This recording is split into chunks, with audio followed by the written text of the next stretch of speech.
Join Angie Taylor, a 30-year veteran educator and co-founder of Valor Global Online and Valor Global Foundation, if you long to leave a legacy for your family and leave your mark on the world. This show is for you. This is the Way of Valor.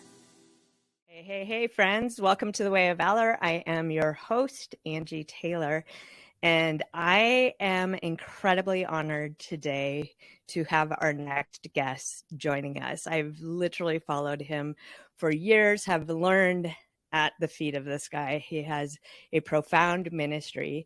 Danny Silk is an author. He's a speaker. He has life-changing conferences and resources drawn from decades of experience as both a social worker, an advocate, a spouse, a parent, a grandparent, a leader. He's the president and co-founder of Loving on Purpose, a ministry to families and communities worldwide. Danny's passion centers around helping people build, strengthen, and heal vital relationships. And Danny and I were talking right before this call. Actually, I have to laugh about this, Danny, because we were talking right before this call about, hey, how many books have you authored? And he counts on one hand and he says 5. And I thought, well, that's strange because I saw so many more books online with your name on it. And he's like, oh, you mean co-authored as well, which most of us who have written one book would use all co-author, author. I love your humility and your grace in this area, but Danny has profound resources online. He has books like Loving Your Kids on Purpose. I love that one. Keep Your Love On, Powerful and Free, Foundation of Honor. And the list really just goes on. Danny, I could keep going, but I want to give you all kinds of room to talk and impart your wisdom on us. But welcome to the Way of Valor. Thanks, Angie. It's great to be here. I appreciate the accolades. I really didn't. I mean, I don't count. So I had to really think about it, but I appreciate that. Thank you. Yeah.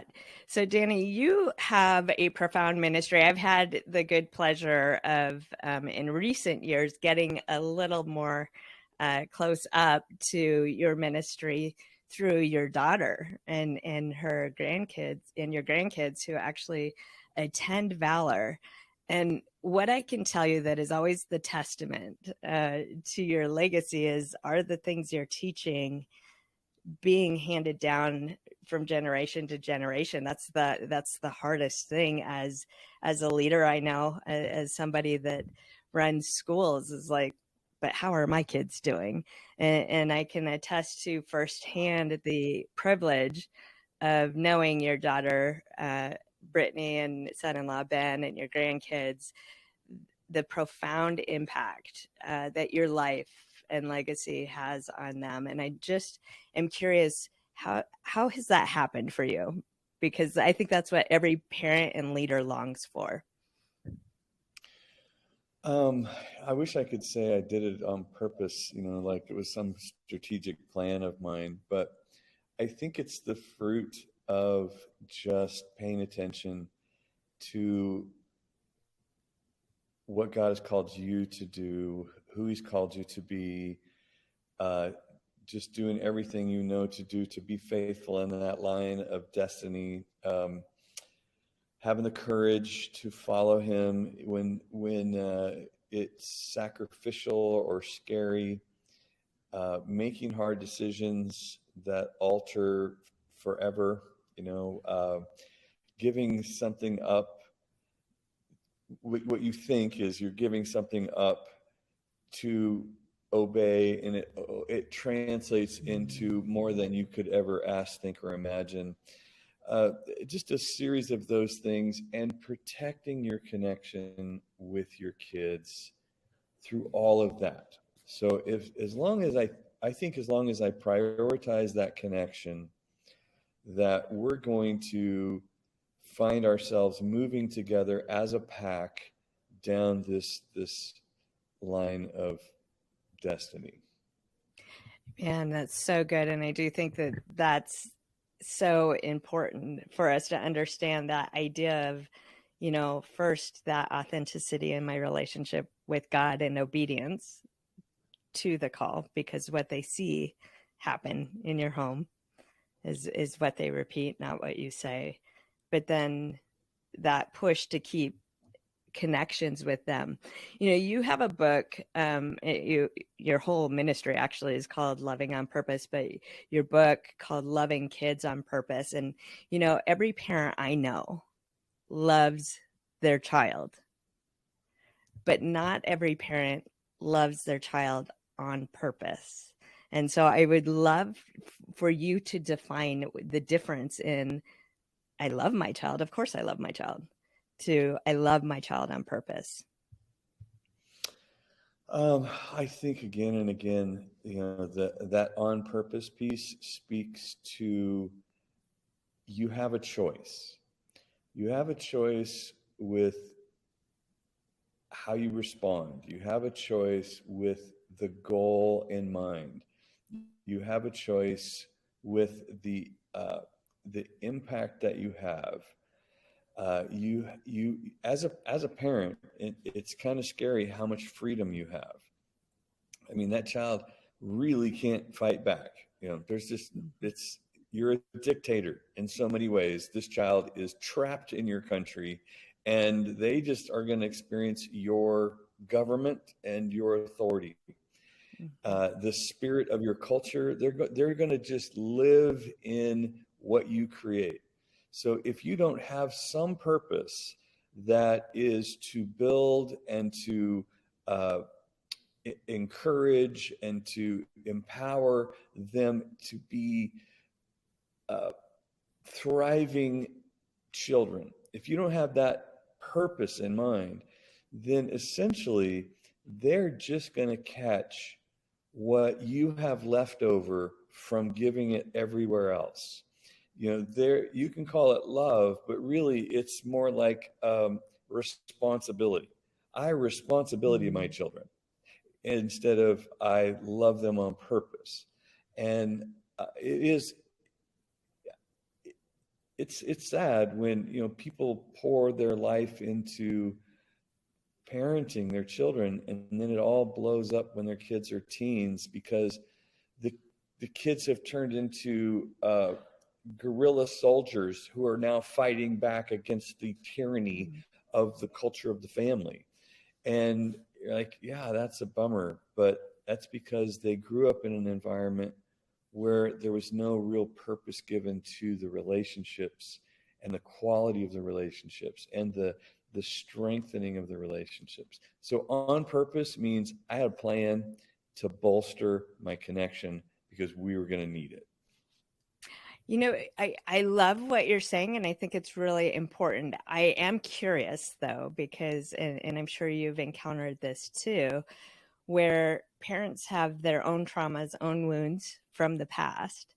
And often, rather than being fully healed personally in that space, they are trying to love their kid in a way that makes sure that none of those traumas or wounds impact their kids. And what I've seen is oftentimes if a parent was really bullied when their kids, when they were a child, their kids, they're overly protective or defensive and almost having their child become this victim because their intention is good, but because of their own wounds. How do you speak to that, and how do you help parents even be self-aware enough to recognize you're parenting out of your triggers? Yeah, I don't know, I saw a meme or read it somewhere, but I remember saying, if you don't take the time to heal your wounds, then you're going to bleed all over the people that never cut you. And it's just the way of relationships, and hurt people is part of the momentum of, the sins of the fathers visit, generation after generation after generation after generation. And you're like, I promised I would never do that. So what happens is, I said, I'll never do to my kids what my parents did to me. And Right. so I swing back over and I end up injuring my children by not preparing them. you know, believe it or not, a rough upbringing prepared you for a lot of things. You steal all that away from your kids when you do it all for So them, good. and you Hmm. leave them ill-equipped. And what they do is they now have a vacuum, and your abusive parents fill that vacuum in their life. They will Wow. literally attract what you tried to chase away because you didn't prepare them to be healthy enough to set boundaries, to tell the truth, and to take good care of themselves. That will preach right there. That was incredibly profound. If you have a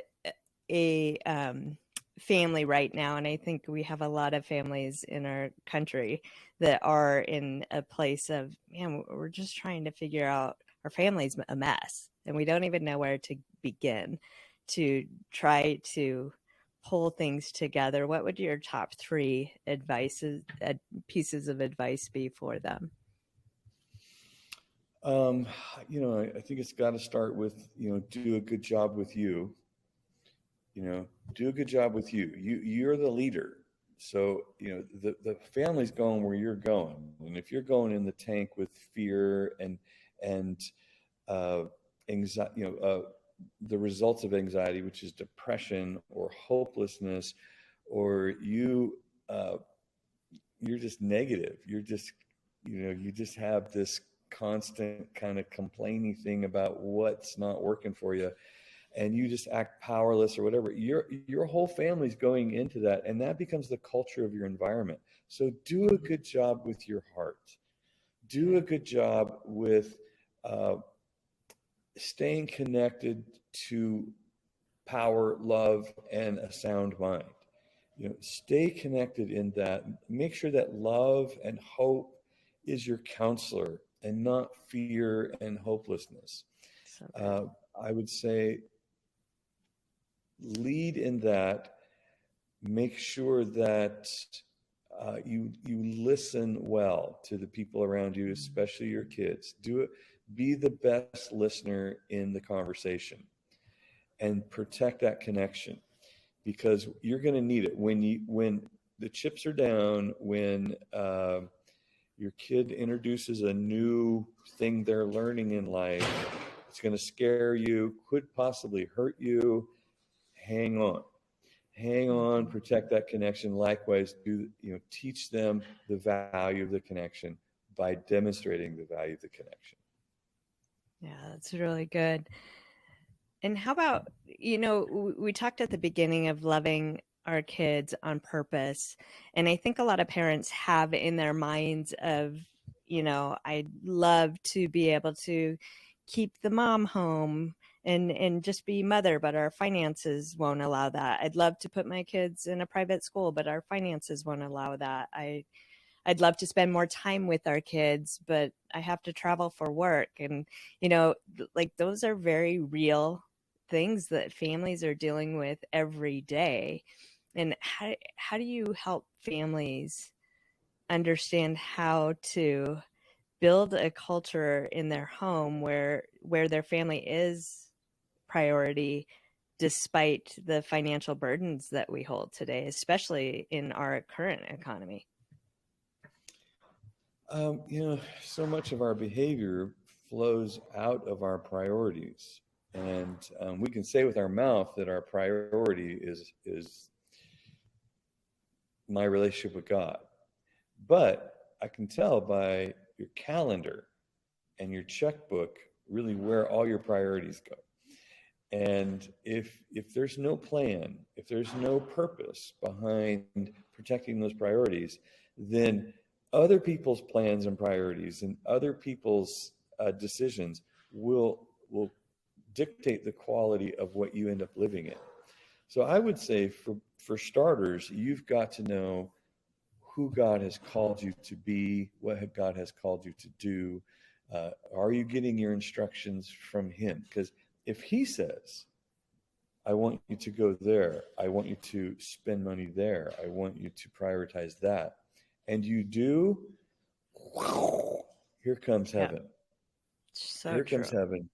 And heaven blows open doors that no man can close. You have You have a grace on your life that not one demon in hell can stop, and no economic issues and no employer issues. It's just amazing what happens when you know that your life is covered in the grace of obedience. Once you dedicate that, I think that's, the whole idea behind generosity is it invites a grace into that vulnerability where you are simply obeying God. So in doing so, I think that's the smartest way to live, A, and then B, it's a promise. Yeah. Yeah, I think that's so true. In fact, I was just having this conversation the other day with somebody that had asked me, "Hey, Angie, do you believe in tithe?" And I was very upfront, and I said, I would be honestly terrified not to tithe. Okay, not only do I believe in it, the faithful hand of God in our life over the years has been so evident, because I to your point, that trusting when God calls you to something, God provisions what he calls you to. He provisions for that. And so I think that tithe, and that's the place he says test me on, is such an important piece of the equation for families. Yeah. Yeah, it's pretty ironic that, the Bible, Jesus tells Satan in the wilderness, don't test the Lord your God. And then Malachi says, test the Lord here. Yeah. And like, oh my gosh, that's an invitation. Will I not open heaven? Will I not, access the storehouses of heaven? Like, Yeah. right, it's true. And I've never seen it one time not come true. And Not one time. I'm with you. I bet we could spend an entire podcast on this one topic alone, between God providing for your ministry and people and the same on the Valor end of it is his faithfulness is profound in this area. And yeah, I mean, if you're listening and right now finances are dictating your lifestyle and your choices, definitely step back and look for ways you're trusting God and walking in obedience to the call that he's placed. That's so good. I am curious what you guys have working on. Again, there's so many resources you can lay your hands on with your ministry. Valor partners with Loving on Purpose. We enjoy having them at our retreats and honestly promoting your stuff, but because what we long for is whole, healthy families. And you provide so many resources around that. What's the thing right now that you guys are really pushing into and working on? Well, there's a bunch of areas, really. It's so much of it's going online that we have the podcast, the Kylo Show with Brittany and I. We're going to open up more podcasts in the future. So we're just trying to get as much resource to families as we can. We also have a Kylo University, Keep Your Love On University, which is we're running our pilot right now. It started at the end of January. We have just under 50 people, and we're working out all the bugs. It's amazing. It's so fun. It's so exciting. It's really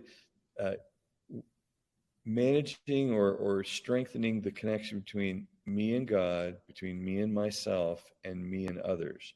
So love the Lord your God, yourself, and others. That is really our template. We are loving every minute of it. It's 16 weeks long. It's 4 hours a week. It's been a blast. I love that. So stay tuned. Yeah, go. And if we don't have your email address, just get on lovingonpurpose.com, give us your email address, and we can keep you posted with all the cool stuff that's coming up. That's awesome. And guys, we will put in the show notes all the links that he just talked about, because we want to make sure you have all of these resources. Danny, what do you see as probably the main barrier that you're seeing for families in really connecting with God in this season and being able to walk in obedience? Well, probably just that disconnection that happens when I don't pay attention to the connection. On Sunday, I just shared a message at Jesus Culture about the fear of the Lord, and the fear of the Lord is so misconstrued with the fear of being punished by the Lord.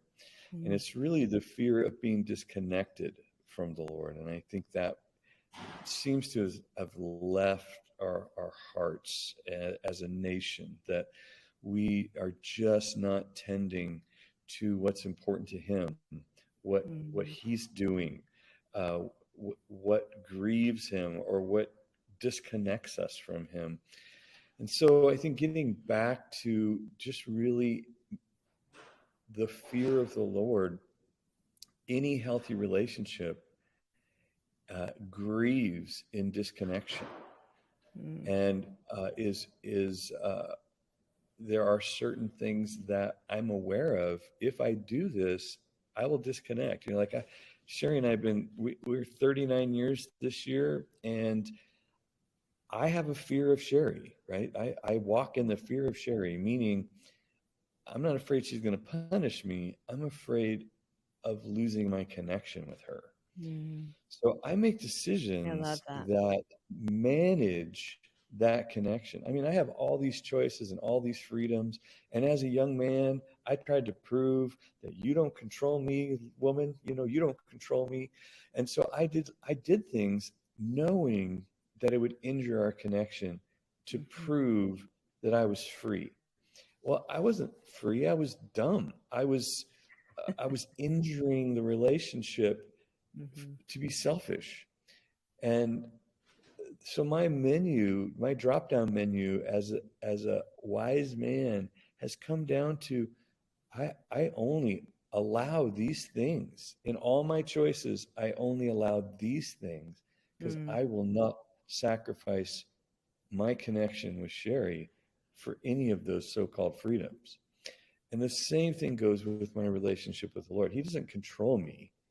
He doesn't make me do anything, but I become increasingly aware of what injures our relationship, what breaks his heart. And I manage myself within the context of protecting our relationship. Wow. That's excellent. I'm curious, as we've watched this new wave of revival hitting college campuses, what you would say is what's the piece for ushering that into your home, into your community? How would you talk to people about that? Well, that's actually how I set up my message, was talking about revival. And I said, why revival? Why do we pray for revival? And it's really to bring us back into this place of connectedness with his presence, with him, as a top priority of my life. And the fear of the Lord actually reestablishes my priorities. It gives me a fresh perspective of, where does the Lord show up in my priorities, or does he? And it's almost like a fast or a cleanse, like it just reorders everything. And I get back to, oh, that's right. I allowed disorder into my heart, and that is what's serving so much anxiety, or serving so much selfishness, or even rebellion or bitterness. So restructuring my priorities is what revival's for. It's not so that I have a woohoo meeting, Right. It's really that I have an encounter that leaves me changed, reprioritized, and deeply connected going forward. So good. So good. Probably my number one tip for families right now around this is create quiet space to lean in. I think we live in such a noisy world that is consumed with entertainment and Absolutely. distraction. Absolutely. And leaning in, and giving yourself the space and the time for God to speak is just important. Danny, I am excited for our people that maybe haven't gotten to follow you yet on social media and on your website. Tell us where we find you and best get to keep up to date with everything you guys are doing. Well, get on our email list, lovingonpurpose.com. Just give us your email. That way you'll stay informed of the fresh stuff we're doing. Danny Loving on Purpose is the Instagram. I think Danny Loving on Purpose is the Facebook. That's where you find out whatever's going on. And but get on that email list and listen to the podcast, the Kylo Show. We're just telling everybody what we're doing and where we are and how it's going and how to have whole healthy families that are going to save the world, because I think that is really the solution to so much of the craziness going on is we got to get our families back. I love that, because at the end of the day, the school can't do it for you. The church can't do this for you. It's not their job. It isn't their job. And so I love your ministry. Guys, go follow them, absorb everything they have. I know my personal life has been blessed by all of their work. So Danny, it has been an honor. If you heard doors slamming, Danny has been gracious enough to meet us in a hallway. Today we're out of my office. I wasn't going to out you completely, but we're so grateful that you took the time to share with us today. So blessings on your day, my friend. It was so good to see you, and I'll let you go see if you can get into your office, and good luck with that.